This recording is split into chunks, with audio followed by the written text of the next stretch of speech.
उत्तेजना भितर बांग्लादेश को रूस परामर्श। भारत सह शीघ्र संपर्क सुधारिबापई परामर्श।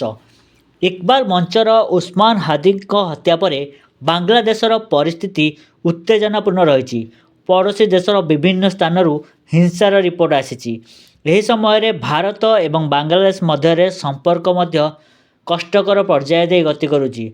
संप्रति बांग्लादेश भारत को भिसा सेवा बंद करने को निष्पत्ति नहीं। भारत पूर्वरु यही पदक्षेप नहीं सारी।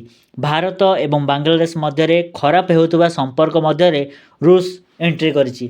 ढाका रे रूस राष्ट्रदूत उभय देश को उत्तेजना ह्रास करने को अपील करिसेंती। बांग्लादेश को 1971 मसीहार कथा मध्य मन पकाई देछि रूस। संप्रति भारत विरोधी एवं शेख हसीना सरकार विरोधी नेता उस्मान हादी को बांग्लादेश रे गुली करा जायथिला।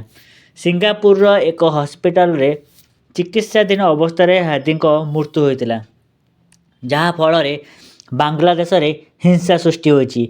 भारत एवं बांग्लादेश संपर्क आहुरी तिक्त होइछि। जने रूसीय राष्ट्रदूत एवं भारत बांग्लादेश संपर्क उपरे गुरुत्वारोप करिसेंती।